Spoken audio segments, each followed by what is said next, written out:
এইবার একবার ছুটে যাচ্ছি কালীর কাছে, দুর্গার কাছে, শিবের কাছে। কোথায় গেলে আমরা বিশ্ব পিতাকে পাবো? আমাদের গুরুদেব বলল, বাবা রে, কালী, দুর্গা, শিব, বিশ্বকর্মা কোথাও গেলে বিশ্ব পিতাকে পাবি না। তুই এক কাজ কর, এক জায়গায় দাঁড়িয়ে। তত্ত্ব কি বলছে? ভগবানের মূর্তির সামনে এক জায়গায় দাঁড়িয়ে কাঁদ, দেখবি তোর বিশ্ব পিতা তোকে ঠিক তুলে নিয়ে যাবে।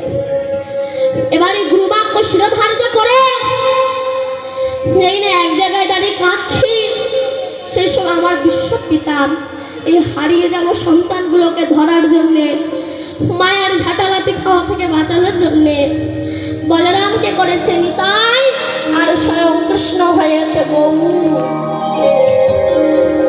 তারা এসে বললেন, ওগো, এই কলিযুগে মুক্তি পাওয়ার একটাই রাস্তা, সেটা কি?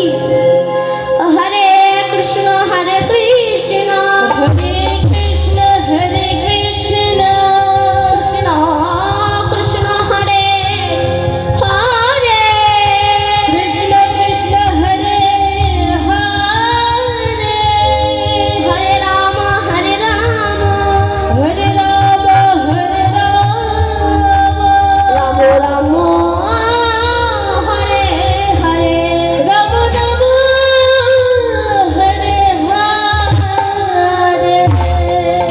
গৌর হচ্ছে তো।